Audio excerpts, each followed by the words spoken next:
بسم اللہ الرحمن الرحیم الحمد للہ رب العالمین والصلاة والسلام علی النبی الکریم الامین وعلی آلہ واصحابہ اجمعین اما بعد۔ یہ بہت اہم موضوع ہے اور بہت اہم سلسلہ ہے جو آپ حضرات نے شروع کیا ہے،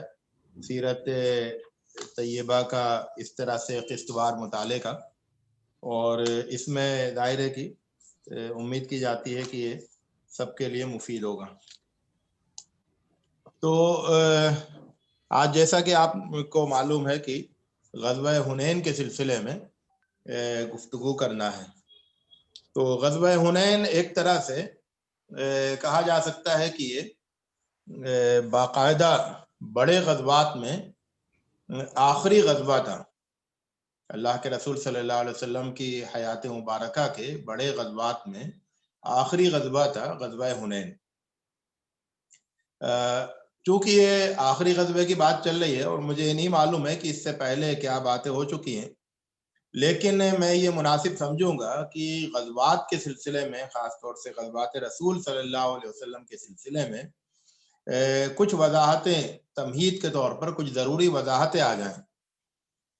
کیونکہ اس سلسلے میں بہت زیادہ تجسس بھی پایا جاتا ہے، کنفیوژن بھی پایا جاتا ہے اور غلط فہمیاں بھی پائی جاتی ہیں۔ تو اس لیے ایک بہت ہی واضح تصور آنا چاہیے اللہ کے رسول صلی اللہ علیہ وسلم کی جنگوں کے سلسلے میں، کیونکہ بعض لوگ یہ تاثر دیتے ہیں اپنی گفتگو سے جب اللہ کے رسول صلی اللہ علیہ وسلم کی جنگ کا تذکرہ کرتے ہیں کہ گویا کہ اللہ کے رسول صلی اللہ علیہ وسلم کے پیش نظر ہی یہ تھا، اور اللہ کے رسول صلی اللہ علیہ وسلم کی بعثت کا مقصد ہی یہی تھا کہ وہ آئیں اور آنے کے بعد لوگوں سے جنگ کریں، یعنی وہ لوگوں کے سامنے دین پیش کریں اور جو دین قبول نہیں کرے اس سے جنگ کریں۔ تو ایک تاثر تو یہ ملتا ہے، جو بعض جذباتی لوگ اس طرح کی گفتگو پیش کرتے ہیں کہ جس سے لگتا یہ ہے کہ رسول اسلام کا سب سے بڑا مشن جو ہے وہ جنگ کرنا تھا کافروں سے۔ ایک دوسرا تصور یہ بھی دیا جاتا ہے کہ اللہ کے رسول صلی اللہ علیہ وسلم نے جنگ نہیں کرنا چاہتے تھے اور وہ مجبور کیے گئے جنگ کے لیے،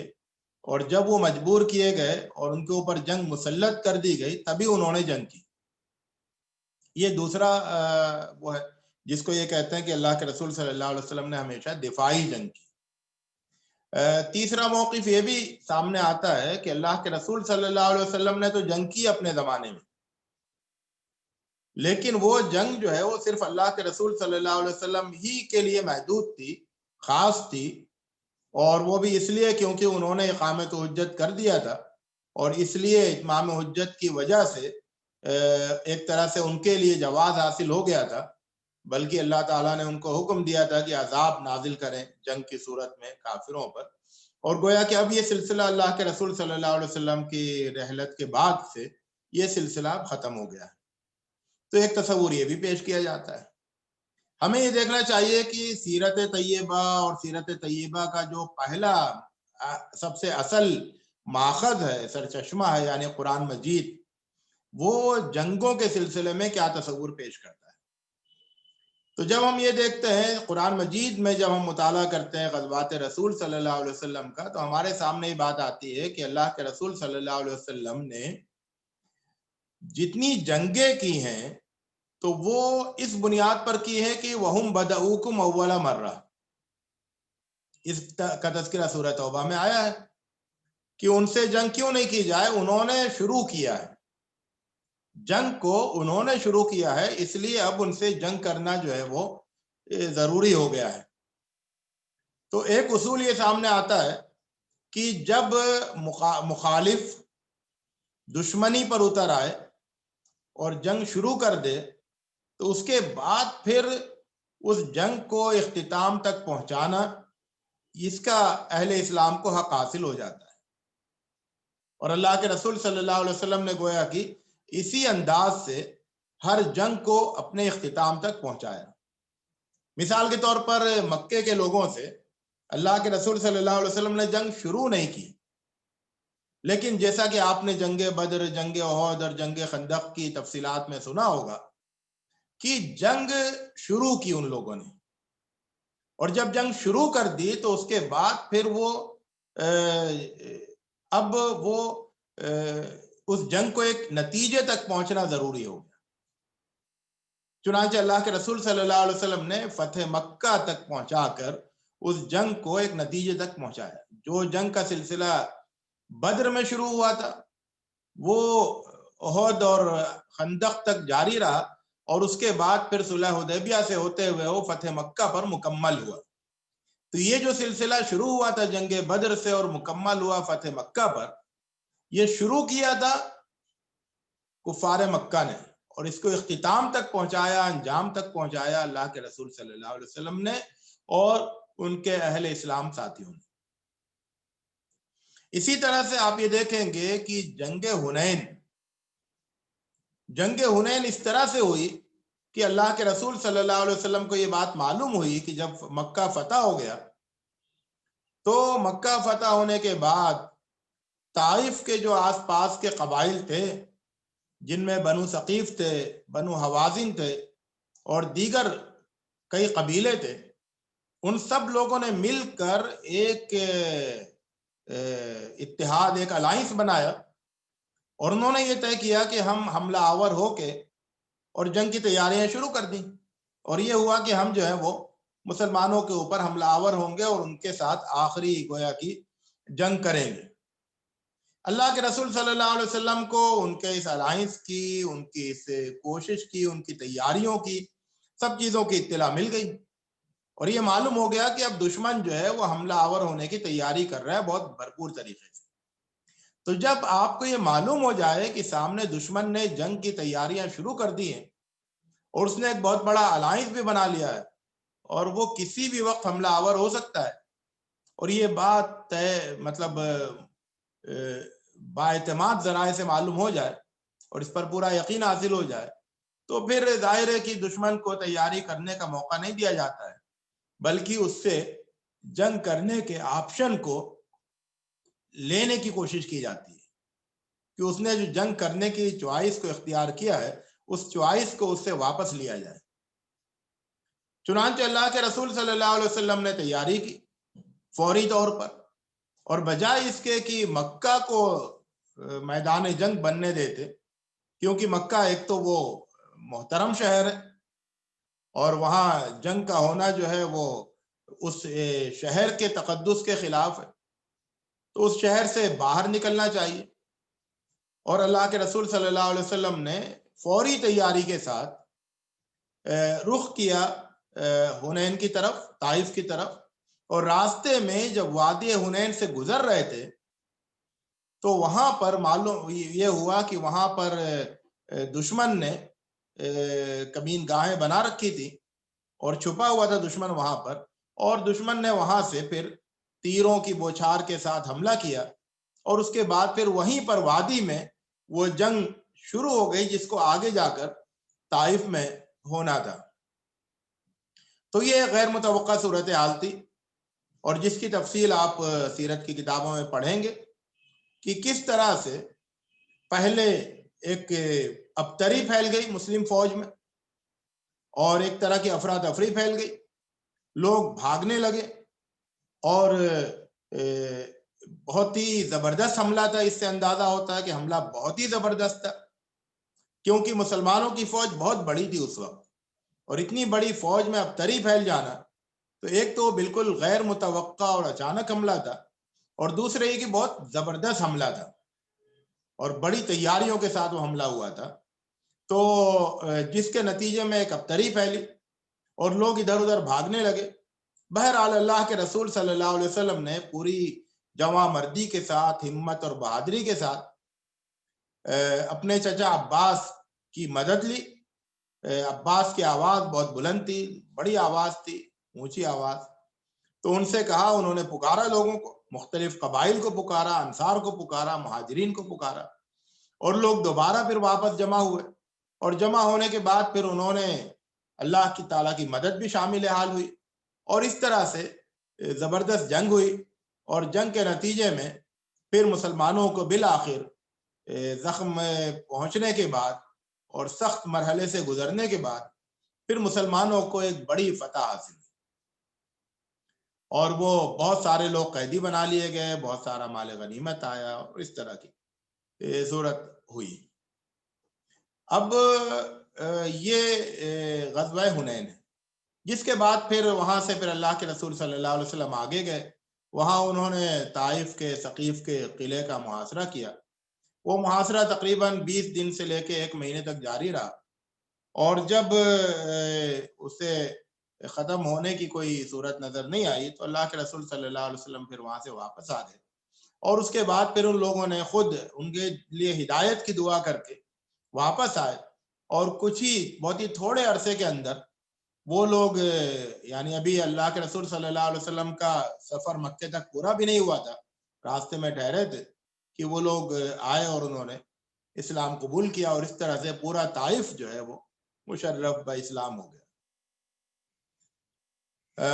یہ صورتحال ہوئی جنگ حنین میں، جیسا کہ آپ نے دیکھا کہ پہلے دشمن نے تیاری کی،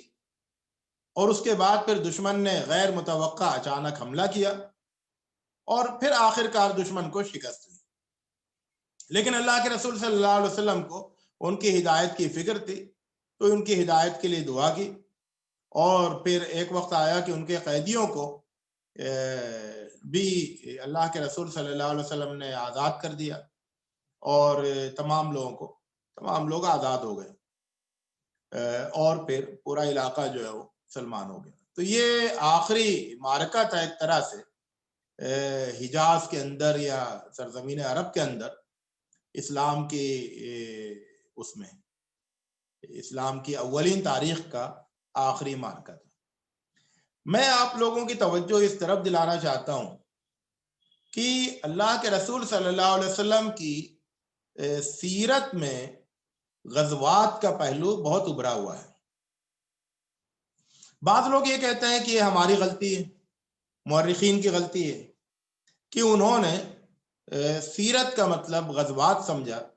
اور جنگوں کا تذکرہ بہت زیادہ تفصیل کے ساتھ کیا، اور جو جنگ کے علاوہ جو کچھ پیش آیا، دعوت کے جو کام انجام دیے گئے، اور اس کی جو مہمات تھی، دعوتی مہمات، ان کا تفصیل سے تذکرہ نہیں کیا گیا۔ کچھ حد تک یہ بات صحیح ہو سکتی ہے، لیکن یہ جو غزوات سیرت میں نمایاں طور پر نظر آتے ہیں، اس کی اپنی ایک توجیہ موجود ہے، یہ بلا وجہ نہیں ہے۔ اس بات کو ہمیں بہت دھیان کے ساتھ، توجہ کے ساتھ سمجھنا چاہیے۔ اللہ کے رسول صلی اللہ علیہ وسلم کی بعثت جس انداز سے ہوئی، اور اس بعثت کے ساتھ جو اللہ کے رسول صلی اللہ علیہ وسلم کو ریاست عطا کی گئی، یعنی پہلے تو نبی آتے تھے، تو ہر نبی کو اپنی قوم کی طرف سے شدید مخالفت کا سامنا کرنا پڑتا تھا عام طور سے، اور وہ اس کو ستاتے تھے، مظالم ڈھاتے تھے، ستم ڈھاتے تھے، اور وہ صبر کرتا تھا۔ اس طویل صبر کے بعد، اور طویل دعوت کے بعد، اور سخت مخالفت کے بعد، عام طور سے یہ ہوتا تھا کہ وہ قوم ایمان نہیں لاتی تھی، چند لوگ ایمان لاتے تھے، وہ وہاں سے ہجرت کر جاتے تھے، باقی لوگوں پر عذاب آ جاتا تھا، وہ قوم ختم کر دی جاتی تھی۔ لیکن اسلامی معاشرہ، اسلامی ریاست، اس کا قیام عمل میں نہیں آتا تھا عام طور سے۔ اللہ کے رسول صلی اللہ علیہ وسلم کو بعثت کے ساتھ خیر امت اور بہترین ایک مثالی ریاست، ان دونوں چیزوں سے نوازا گیا، اور یہ دونوں چیزیں اللہ کے رسول صلی اللہ علیہ وسلم کے معجزات میں شامل ہیں۔ تو یہ جو اسلامی ریاست اور خیر امت کے ساتھ جو اللہ کے رسول صلی اللہ علیہ وسلم آئے، تو اس میں یہ بات عین فطری تھی اور بالکل ناگزیر اور ضروری تھی کہ اللہ کے رسول صلی اللہ علیہ وسلم کا سامنا سخت دشمنوں سے ہو، اور وہ بات جو ہے صرف صبر کرنے تک نہیں رہ جائے، بلکہ جب ریاست قائم ہوگی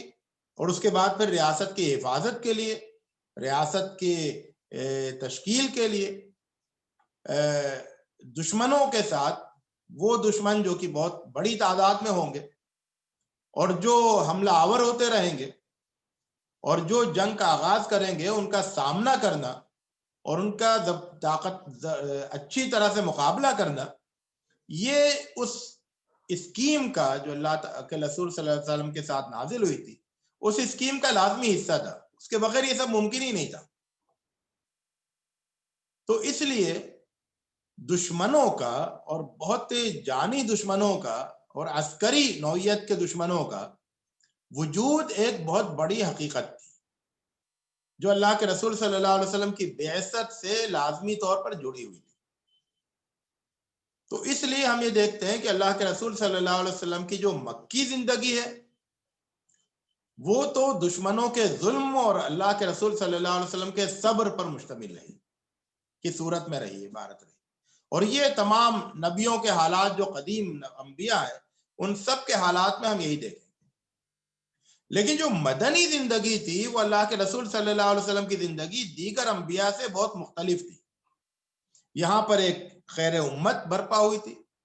یہاں ایک ریاست کا قیام عمل میں آیا تھا، اور یہاں سے اب دین کو پوری دنیا میں پھیلنا تھا.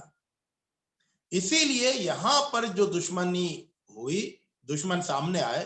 وہ عسکری نوعیت کے دشمن تھے، یعنی وہ فوج بن کر حملہ آور ہوئے. چنانچہ پورا جو 10 سال کا عرصہ ہے مدنی زندگی کا،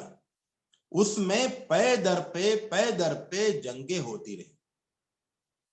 اور یہ ساری جنگیں وہ تھیں جس میں جنگ کو شروع کرتے تھے مخالفین اور دشمنان اسلام، وہ جنگ شروع کرتے تھے. دیکھیے فرق ہے، میں دو باتیں کہہ رہا ہوں. ایک تو ہے دفاعی جنگ، اور ایک ہے شروع کرنے والے سے جنگ. دونوں میں فرق ہے. دفاعی جنگ یہ ہے کہ دشمن نے آ کے حملہ کیا تو آپ دفاع کریں گے، اور دفاع کریں گے تو جنگ ہوگی. تو یہ دفاعی جنگ ہے. اللہ کے رسول صلی اللہ علیہ وسلم کی جنگیں صرف دفاعی نہیں تھی، بلکہ صورتحال یہ تھی کہ جو لوگ جنگ شروع کرتے تھے، وہ ان سے پھر جا کے بھی جنگ کی جاتی تھی. اقدامی جنگ بھی ہوتی تھی، اس لیے کیونکہ وہ جنگ شروع کرتے تھے. تو اللہ کے رسول صلی اللہ علیہ وسلم کی جنگیں دفاعی جنگیں نہیں تھی صرف، بلکہ جوابی جنگیں، اور دفاعی جنگوں کے ساتھ ساتھ جوابی جنگیں ہوا کرتی تھی. اس بات کو عام طور سے تجزیہ کرنے والوں نے اس بات کو نظر انداز کیا ہے. وہ یہ کہ اللہ کے رسول صلی اللہ علیہ وسلم کی جنگوں کی یہ تقسیم کی اقدامی اور دفاعی، یہ کافی نہیں ہے، بلکہ ایک تیسری قسم یعنی جوابی جنگیں، جس میں سامنے والے نے جنگ شروع کی ہے اور آپ اس کو جواب دے کر اسے ایک اختتام تک پہنچاتے ہیں، دشمن کی طاقت کو اتنا توڑ دیتے ہیں کہ پھر دوبارہ سر نہیں اٹھائے اور دوبارہ وہ جنگ نہیں کرے، کیونکہ ایک بار جنگ کر کے اس نے اس بات کو ضروری قرار دے دیا کہ اس کی طاقت اور اس کی شوکت کو اب توڑ دیا جائے. چنانچہ یہ جنگوں کا سلسلہ تھا. اب میں آپ کو ایک اور چیز کی طرف متوجہ کرنا چاہتا ہوں، وہ یہ کہ اللہ کے رسول صلی اللہ علیہ وسلم کی سیرت جو جنگوں سے آباد نظر آتی ہے، خاص طور سے ظاہر کی مدنی زندگی کے 10 سال، اس میں ایک بہت خاص بات ہے. وہ یہ کہ یہ جو پوری جنگی زندگی ہے، اس میں بہت زیادہ تنوع پایا جاتا ہے، ویرائٹیز پائی جاتی ہیں. اور یہ ویرائٹیز جو ہیں، یہ امت کے لیے بہت قیمتی سبق رکھتی ہیں اپنے اندر. وہ اس طرح سے کہ ایک جنگ جو ہے وہ جنگ بدر ہے پہلی. تو جنگ بدر میں آپ دیکھیں گے کہ مسلمانوں کی جمعیت بہت چھوٹی تھی، لیکن اور ان کے مقابلے میں جو دشمن تھے وہ بہت زیادہ تھے. البتہ مسلمانوں کی جو جمعیت تھی وہ مکمل طور پر خالص تھی، اس میں کوئی منافق نہیں آیا تھا، منافق جتنے تھے وہ پیچھے رہ گئے تھے، اور صرف جو ہے نا پکے سچے مومنین جو ہیں وہ یہاں پر حاضر ہوئے تھے۔ تو یہ جو پہلی جنگ ہوئی، جنگ بدر، یہ سچے مومنوں کے جو کی تعداد میں بہت کم تھے ان کی جنگ تھی اپنے تعداد میں بہت زیادہ بڑے ہوئے دشمنوں کے ساتھ، اور اس میں بہت ہی کھلی ہوئی فتح حاصل ہوئی تھی، اہل اسلام کو بہت کھلی ہوئی فتح حاصل ہوئی تھی، اور اس کی وجہ یہ تھی کہ یہ بہت ہی تربیت یافتہ اور بہت ہی سچے اور پکے اور پختہ لوگ تھے۔ اس کے بعد پھر ہم دیکھتے ہیں کہ جنگ احد ہوئی۔ جنگ احد میں مسلمانوں کی تعداد بڑھ گئی تھی، اچھی خاصی بڑھ گئی تھی، البتہ اس میں منافقوں کی ایک بہت بڑی تعداد شامل ہو گئی تھی، کیونکہ انہوں نے جب یہ دیکھا کہ بدر میں ان کو بڑی فتح حاصل ہوئی اور بڑا مال غنیمت حاصل ہوا جو انہی کے درمیان تقسیم ہو گیا، اور ان کو کوئی حصہ نہیں ملا کیونکہ وہ جنگ میں گئے نہیں تھے، تو پھر وہ بڑی تعداد میں اس امید پر آئے کہ اس مرتبہ بھی وہی صورت بنے۔ تو اب یہ ہوا کہ منافقوں کی ایک بہت بڑی تعداد جو ہے وہ شامل ہو مال غنیمت کے لالچ میں، لیکن اس مرتبہ نتیجہ جو ہے وہ کچھ مختلف رہا۔ ایک تو یہ ہے کہ مسلمانوں کو انہی منافقوں کی غلطیوں کی وجہ سے اور ان کی گڑبڑی کی وجہ سے مسلمانوں کو بہت شدید زخم پہنچے، اگرچہ شکست نہیں ہوئی مسلمانوں کی، کیونکہ وہ لوگ بالآخر پھر مسلمان جمے، اور جمنے کے بعد جو ہے وہ دشمنوں کو بھگا دیا وہاں سے، لیکن ایک تو مال غنیمت ہاتھ نہیں آیا، پہلی بات، اور دوسری بات یہ کہ زخم بہت شدید پہنچے۔ تو یہ دوسری جنگ تھی جس میں بڑی تعداد میں منافقین اس میں شامل ہو گئے تھے۔ تیسری جنگ جو ہے وہ جنگ خندق تھی، اس کی نوعیت الگ تھی۔ پہلی جنگ میں مدینے سے دور میدان میں جا کے جنگ لڑی گئی، دوسری جنگ مدینے سے قریب پہاڑ کے دامن میں لڑی گئی، اور تیسری جنگ مدینے کے اندر رہ کے، مدینے سے باہر نہیں نکلے۔ اس جنگ میں صورتحال یہ تھی کہ بہت بڑی تعداد تھی دشمنوں کی، بہت بڑی تعداد، اور اس جنگ میں پہلی مرتبہ خندق کا استعمال کیا گیا تھا، اور اس جنگ میں یہ ہوا کہ بہت طویل جنگ یہ رہی۔ جنگ بدر اور جنگ احد جو ہے وہ ایک ایک دن کی جنگ تھی، ایک دن میں فیصلہ ہو گیا۔ یہ جو ہے بہت طویل عرصے تک یہ جنگ چلتی رہی۔ جنگ کیا چلتی رہی؟ محاصرہ چلتا رہا۔ خندق کے باہر اتنی بڑے لشکر تھے دشمنوں کے، اور خندق کے اندر، شہر کے اندر جو ہے وہ مسلمان مقیم تھے۔ ان مسلمانوں میں دائرے کے سارے منافقین تھے، یعنی سارے منافقین یہاں موجود تھے،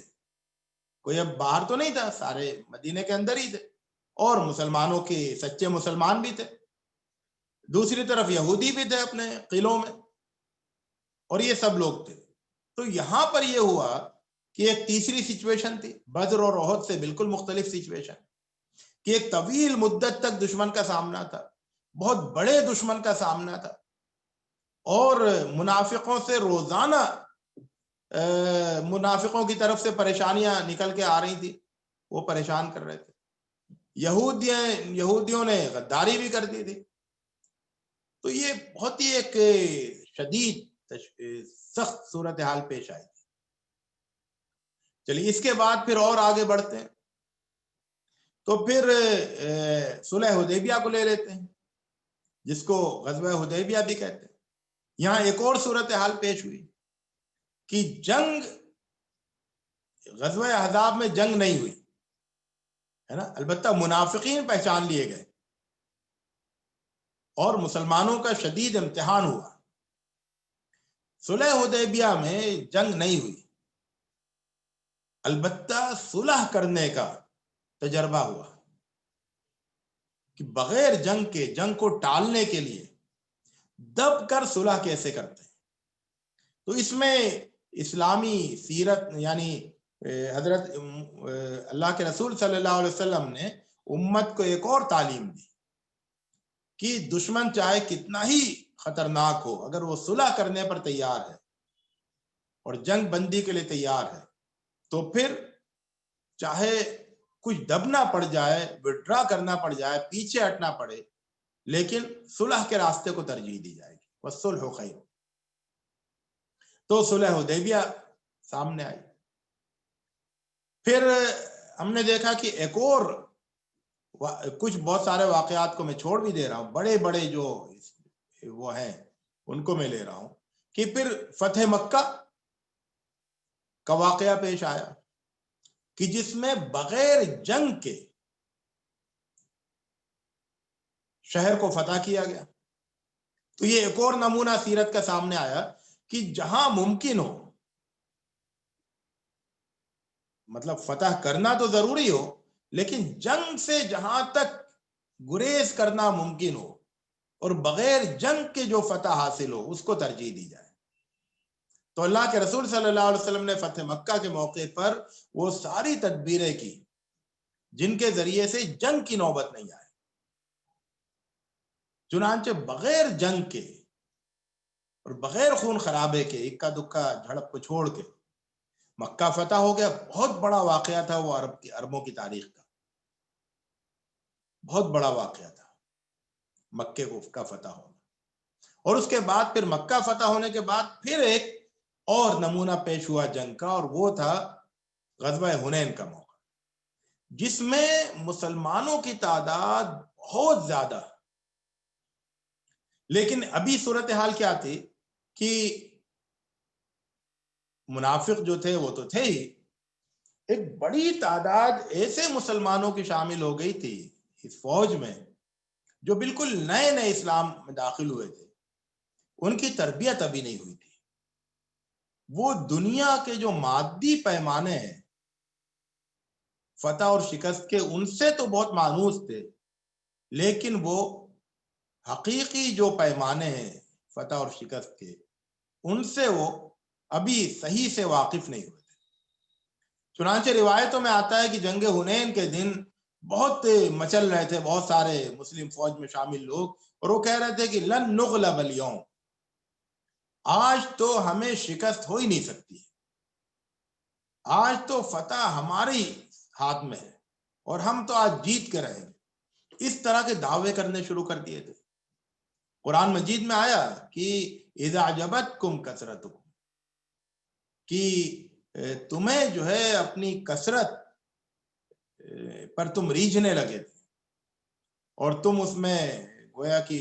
اس میں مگن ہونے لگے تھے اور خوش ہو رہے تھے کہ تمہاری اترا رہے تھے اپنی کثرت کو دیکھتے ہوئے، لیکن اتنی بڑی کثرت جو ہے وہ جب حملہ ہوا تو بکھر گئی، کیونکہ یہ جو کثرت تھی تعداد کی اہمیت ہے، لیکن اس تعداد کی اہمیت ہے جو تعداد اپنے اندر استعداد رکھتی ہے، جو تیار ہو، جو جس میں ہر فرد اپنے آپ میں مضبوط ہو، کیونکہ کمزور دانوں کا مجموعہ وہ کمزور ہی رہتا ہے۔ کمزور کڑیاں ایک زنجیر نے چاہے ہزاروں کی تعداد میں ہو، زنجیر مضبوط نہیں ہوتی ہے، زنجیر کمزور ہی رہتی ہے، اور اگر زنجیر میں کچھ کڑیاں ہیں اور مضبوط ہیں تو زنجیر مضبوط رہتی ہے۔ اسی طرح سے اسلامی جمعیت میں اگر مضبوط لوگ نہیں ہیں، کمزور لوگ بہت زیادہ شامل ہو گئے ہیں جن کی اچھی طرح سے تربیت نہیں ہوئی ہے، تو وہ بالآخر نقصان دہ ثابت ہوتے ہیں اور وقت آنے پر بکھر جاتے ہیں، بھاگ کھڑے ہوتے ہیں۔ اور یہی ہوا جنگ حنین میں، جیسے ہی حملہ ہوا لوگ بھاگ کھڑے ہوئے اس طرح کے سارے۔ اور بھاگ کھڑے ہونے کا مسئلہ یہ ہے کہ اب جنگ میں جب کچھ لوگ بھاگتے ہیں تو پھر ان کی دیکھا دیکھی بہت سے لوگ بھاگنے لگتے ہیں، اب تری پھیل جاتی ہے۔ وہ تو اللہ کے رسول صلی اللہ علیہ وسلم نے بہت مضبوطی کے ساتھ، استقامت کے ساتھ دوبارہ لوگوں کی جمعیت کو اکٹھا کیا، بحال کیا، اور اللہ کے فضل سے فرشتے بھی نازل ہوئے، اور اس طرح سے وہ جنگ اپنے بہتر نتیجے پر اور حسن اختتام پر تو آپ نے یہ دیکھا کہ اسی طرح سے پھر وہ اسی بیچ میں وہ جنگ موتا کا بھی تذکرہ ہونا چاہیے کہ جہاں پر ایک اور تجربہ ہوا کہ کب جو ہے وہ فوج کو بچا کر لے آنا چاہیے، جذبات کے بجائے ذہانت اور سمجھداری سے کام لینا چاہیے۔ اور جب یہ محسوس ہو رہا ہو کہ نہیں اب جنگ کے نتیجے میں شکست اور تباہی یقینی ہے، تو پھر دشمن کو چکمہ دے کر واپس چلے آنا چاہیے مزید تیاری کے لیے۔ تو اللہ کے رسول صلی اللہ علیہ وسلم کے جو غزوات ہیں ان میں تنوع ہے، مختلف سچویشن، اور ہر سچویشن میں بہترین رویہ کیا ہونا چاہیے، ہر سچویشن کے اندر کیا سبق پوشیدہ ہے، یہ چیزیں ہمیں ملتی ہیں۔ تو اسی لیے جب سیرت کا آپ مطالعہ کریں، غزوات کا مطالعہ کریں، تو صرف یہ مت دیکھیں کہ یعنی فی نمبروں میں ہم پھنس جاتے ہیں کہ جنگ بدر میں ادھر اتنی تعداد تھی، ادھر اتنی تعداد تھی، جنگ احد میں ادھر اتنی تعداد تھی، ادھر اتنی تعداد۔ اس کے علاوہ آپ یہ دیکھیے کہ ہر جنگ کی خصوصیت کیا تھی اور کن خاص حالات سے ان کا تعلق تھا، اور پھر ہم جو ہیں اس وقت، اور ظاہر ہے کہ یہ بات ایک واقعہ ہے، سچائی ہے کہ مسلم امت کو ہمیشہ دشمنوں سے پالا پڑتا رہے گا۔ ایک بڑے مفسر علامہ حمید الدین فرائی رحمۃ اللہ علیہ نے یہ بات کہی، اور بہت زبردست بات ہے، کہ یہ جو جنگ ہے نا، یہ جنگ اصل میں اسلام دشمنوں کا مسئلہ ہے۔ لوگ جو ہے اس کے اسلام سے جوڑ دیتے ہیں کہ اسلام جنگ کا مذہب ہے، اور یہ بات جو ہے بسا اوقات اسلام کے علمبردار بھی یہ بات کہنے لگتے ہیں کہ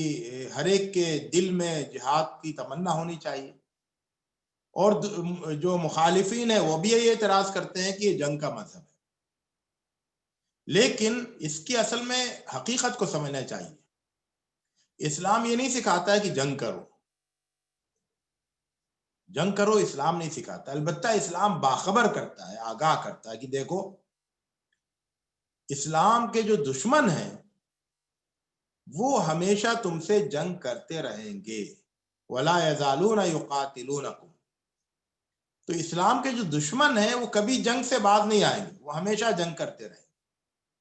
اور جب وہ ہمیشہ جنگ کرتے رہیں گے تو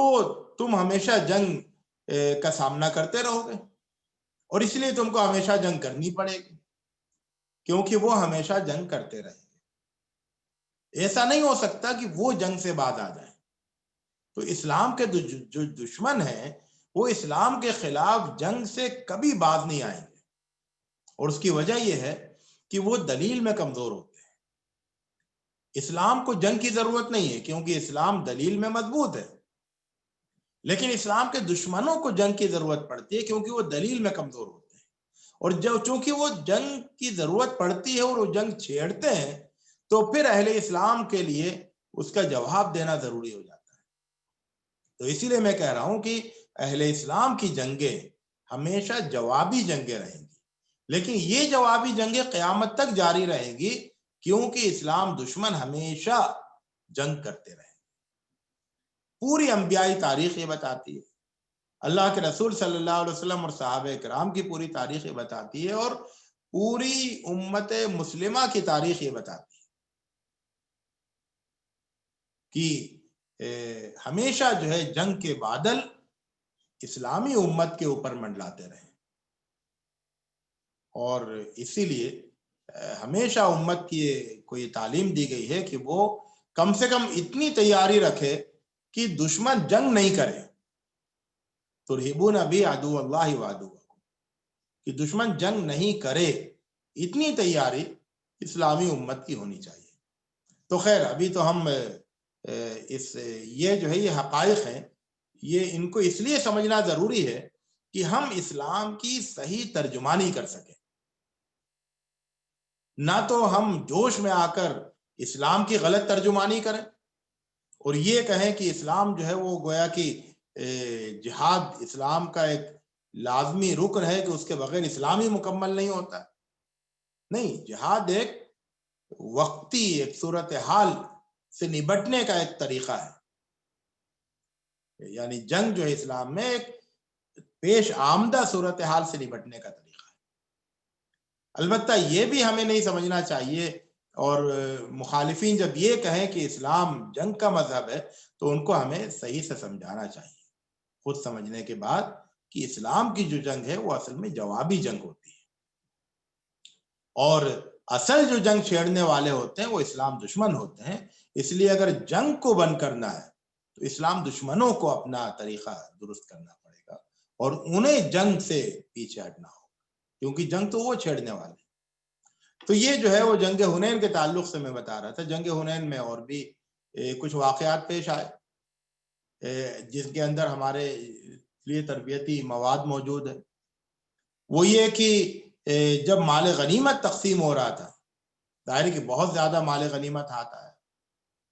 تو جب مال غنیمت تقسیم ہو رہا تھا تو اس موقع پر اللہ کے رسول صلی اللہ علیہ وسلم نے بڑی تعداد میں جو نئے اسلام میں داخل ہوئے تھے، مکہ اور مکہ کے اطراف کے لوگ، ان کو بڑی تعداد میں مال غنیمت میں سے دیا. اعرابی بدو بہت سارے آ گئے تھے، قبائلی، ان کو بہت دیا، کیونکہ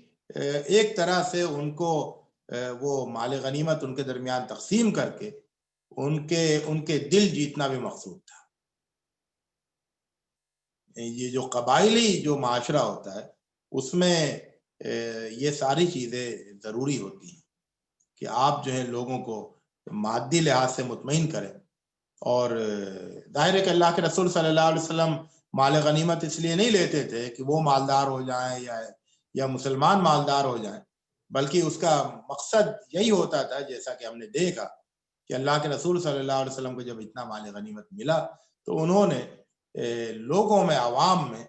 جو نئے نئے اسلام میں داخل ہوئے تھے اور وہ جو کہ ابھی داخل بھی نہیں ہوئے تھے، ان سب میں جو ان کو تقسیم کر دیا. ایسے موقع پر منافقوں نے بھڑکایا کس کو؟ انصار کو، اور یہ کہا کہ دیکھو یہ تو سب ادھر تقسیم ہوتا جا رہا ہے، تمہیں تو کچھ ملا ہی نہیں، تمہارے حصے میں کچھ نہیں آیا. انصار کو ضرورت نہیں تھی مال غنیمت کی، انصار تو بہت ویل اسٹیبلش تھے مدینہ منورہ میں. البتہ یہ ہے کہ فتنہ پھیلانے کے لیے، اور ان کی تو صفت یہ تھی جو سورہ حشر میں آئی ہے کہ وَلَا يَجِدُونَ فِي صُدُورِهِمْ حَاجَةً مِّمَّا أُوتُوا، کہ جو مہاجرین کو دیا جاتا تھا تو انصار اپنے دل میں اس کے سلسلے میں ذرا بھی کسک محسوس نہیں کرتے تھے. لیکن یہ ہے کہ فتنہ پھیلانے والوں نے فتنہ پھیلایا اور یہ کہا کہ دیکھو تمہارے ساتھ ناانصافی ہو رہی ہے. تو ایک ناانصافی ہونے کا احساس ان کو دلایا، تو ان میں سے کچھ لوگوں کے اندر اس طرح کی انہوں نے اظہار کیا اپنے جذبات کا. اللہ کے رسول صلی اللہ علیہ وسلم کو جیسے معلوم ہوا تو اللہ کے رسول صلی اللہ علیہ وسلم نے فوری طور پر ان کو جمع کیا اور ان سے گفتگو کی، اور ایسی گفتگو کی جس نے ان کے دل کے سارے غبار کو صاف کر دیا، دھو دیا. اس میں بھی ہمارے لیے بہت بڑا سبق ہے کہ دل پر آنے والے غبار کو باقی نہیں رہنا دینا چاہیے. اگر آپ کے سلسلے میں کچھ بدگمانی کہیں پھیل رہی ہے تو بڑھ کے اس بدگمانی کو دور کریں، صاف کریں. اور اس طرح سے کیونکہ اسلامی جمعیت کے اندر دلوں کا صاف ہونا بہت ضروری ہے. اگر دلوں میں غبار ہے اپنوں کے سلسلے میں، قیادت کے سلسلے میں، لیڈرشپ کے سلسلے میں، تو پھر جو اطاعت کا تعلق ہے وہ بہت کمزور ہو جاتا ہے. نظم و ضبط کا جو معاملہ ہے وہ بہت ڈھیلا پڑ جاتا ہے، اور جو کام کرنے کا جذبہ ہے، سعی و جہد کو جو جذبہ ہے وہ کمزور پڑ جاتا ہے. تو اللہ کے رسول صلی اللہ علیہ وسلم اس کو کبھی نہیں گوارا کر سکتے تھے کہ اتنی زبردست جو جمعیت انہوں نے تیار کی خیر امت کے سلسلے میں، ان میں کسی طرح کا کوئی غبار آ جائے، کوئی جمود آ جائے، کوئی تعطل کی کیفیت پیدا ہو جائے. اس کو جو ہے اللہ کے رسول صلی اللہ علیہ وسلم نے گوارا نہیں کیا، اور بڑی حکمت کے ساتھ اور بڑی دلسوزی کے ساتھ ان کے دلوں کے غبار کو صاف کر. تو یہ میں نے عرض کیا غزوہ حنین کے سلسلے میں. اس کے بعد پھر ہم اور آگے بڑھتے ہیں. اللہ کے رسول صلی اللہ علیہ وسلم نے حجۃ الوداع کیا 10 ہجری میں، اور اس وقت اللہ کے رسول صلی اللہ علیہ وسلم نے پوری گویا کہ ایک بڑی امت کے ساتھ، اس وقت کی امت کے ساتھ حج کیا، اور اس حج میں خطاب کیا، اور وہ جو خطاب کیا اس میں جو باتیں کہی ہیں خطبہ حجۃ الوداع میں، یعنی گویا کہ وہ آخری الوداعی حج تھا، اور اس کے بعد پھر اللہ کے رسول صلی اللہ علیہ وسلم کچھ عرصے کے بعد امت کے درمیان سے رخصت ہو گئے تھے. تو اس موقع پر اللہ کے رسول صلی اللہ علیہ وسلم نے امت کو ہدایات دی. وہ ہدایات ہمیں دیکھنی چاہیے، ان پر غور کرنا چاہیے، ان پر کافی لکھا گیا ہے، بہت اچھے اچھے مضامین اور کتابیں لکھی گئی ہیں. دوسری چیز یہ ہے کہ اللہ کے رسول صلی اللہ علیہ وسلم نے دین کے بہت اچھے نمونے وہاں پیش کیے. ان نمونوں پر بھی غور کرنا چاہیے کہ جس میں دین میں جو آسانی ہے، دین میں جو گنجائش ہے، جو کشادگی ہے، اس کو اللہ کے رسول صلی اللہ علیہ وسلم نے سمجھایا بہت سارے سوالوں کے جوابات کی روشنی میں. اور پھر تو وہ جو ہے خطبہ حجۃ الوداع وہ ہمارے لیے بہت بڑا پیغام رکھتا ہے، اور اس میں اللہ کے رسول صلی اللہ علیہ وسلم نے حقوق انسانی کی بات کی، انسانی مساوات کی بات کی، اور ظلم کے خلاف اسلام کے موقف کا اعلان کیا، اور اس طرح سے مطلب ایک بہت ہی مثالی معاشرے کے قیام کا اعلان کیا. اور اس میں جو باتیں ہیں، جس میں ایک تو یہ بات ہے بہت مشہور کہ تم سب آدم کی اولاد ہو، اور تم سب مٹی سے ہو، اور کسی کو کسی پر فضیلت نہیں ہے. تو یہ بہت بڑا اعلان تھا. اسی طرح سے یہ اعلان کہ تمام خون معاف کیے جاتے ہیں، یہ بہت بڑا اعلان تھا. یہ اعلان کہ تمام سود ختم کیے جاتے ہیں، یہ بہت بڑا اعلان تھا. اور اس کے بعد پھر یہ کہ انسانوں کی جان، ان کی مال، ان کی آبرو وہ محترم ہے، اور وہ خانہ کعبہ اور شہر حرام اور ماہ حرام کی طرح سے وہ محترم ہے. یہ اعلان بھی بہت بڑا اعلان تھا اس قبائلی معاشرے میں جہاں بات بات پر خون بہا دیا جاتا تھا، اور جہاں لوٹ مار بہت عام تھی، اور جہاں صورتحال یہ تھی کہ ایک شاعر کہتا ہے کہ جب ہم کسی کو نہیں پاتے ہیں، صرف اپنے چچیرے بھائیوں کو پاتے ہیں اور اپنے بھائیوں کو پاتے ہیں، تو پھر بھائیوں کے اوپر حملہ آور ہو کر ان کو لوٹنا شروع کر دیتے ہیں. یعنی لوٹ مار اور خلفشار اور انارکی اور افراتفری اور انسانی جان اور آبرو کی بے حرمتی، یہ سب جو ہے اس میں بہت عام تھی. اور ایسے جنگجو معاشرے میں، ایسے وحشی معاشرے میں اعلان کرنا مال اور عزت اور پھر جان کے محترم ہونے کا، یہ بہت بڑا اعلان تھا جو ایسی جگہ سے کیا گیا جہاں اس کا تصور کرنا مشکل تھا. تو اس طرح سے یہ خود جو اللہ کے رسول صلی اللہ علیہ وسلم کا آخری حج ہے، اس میں آپ قدم قدم پر دیکھیں گے کہ بہت سبق ہیں، بہت ساری نصیحتیں ہیں جن کے لیے سیرت کی کتابوں کا مطالعہ کرنا چاہیے اور ان پر بیٹھ کر غور کرنا چاہیے. اور اس کے بعد پھر جیسا کہ ہم جانتے ہیں کہ اللہ کے رسول صلی اللہ علیہ وسلم ربیع الاول کے مہینے میں اس دنیا سے رخصت ہو گئے، اور امت کو کے سامنے دین کو مکمل کر گئے. اور آخری مسکراہٹ جو اللہ کے رسول صلی اللہ علیہ وسلم کی تھی، آخری مسکراہٹ، وہ اس وقت نمودار ہوئی جب اللہ کے رسول صلی اللہ علیہ وسلم نے بخار میں، شدید نقاہت کے عالم میں، بہت کمزوری کے عالم میں، جب آپ کے حکم سے حضرت ابوبکر رضی اللہ تعالیٰ عنہ نماز پڑھا رہے تھے، اور آپ نے اپنے حجرے کے دروازے سے کا پردہ سرکا کر دیکھا کہ امت ایک امام کے پیچھے صف بستہ ہو کر اللہ کے رسول صلی اللہ علیہ وسلم کے طریقے کے مطابق اور نماز کی روح اور اس کے جذبے کے مطابق نماز ادا کر رہی ہے، تو اللہ کے رسول صلی اللہ علیہ وسلم بے انتہا خوش ہوئے اور آپ مسکرانے لگے، اور اس مسکراہٹ کے اندر ایسی چمک تھی کہ لوگوں نے مسجد کی دیواروں میں اس چمک کو محسوس کیا، اور پھر اللہ کے رسول صلی اللہ علیہ وسلم نے مطلب یہ آخری مسکراہٹ کی اللہ کے رسول صلی اللہ علیہ وسلم کی، تو اللہ کے رسول صلی اللہ علیہ وسلم نے اپنے پیچھے ایک امت کو اور ایک سنت کو چھوڑا۔ تو سنت اور امت، اللہ کی کتاب کے علاوہ اللہ کے رسول صلی اللہ علیہ وسلم کی سنت اور اللہ کے رسول صلی اللہ علیہ وسلم کی امت،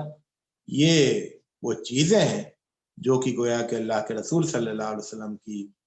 طرف سے ہمیں ملی ہیں، اور جن کے تقاضے ہیں ان کو پورا کرنا چاہیے۔ امت کے تعلق سے تقاضے، سنت کے تعلق سے تقاضے، اور پھر قرآن مجید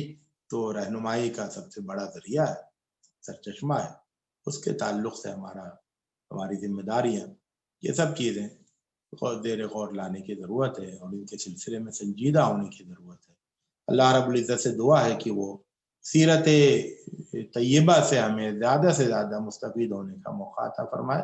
وآخر دعوانا الحمد للہ رب العالمین۔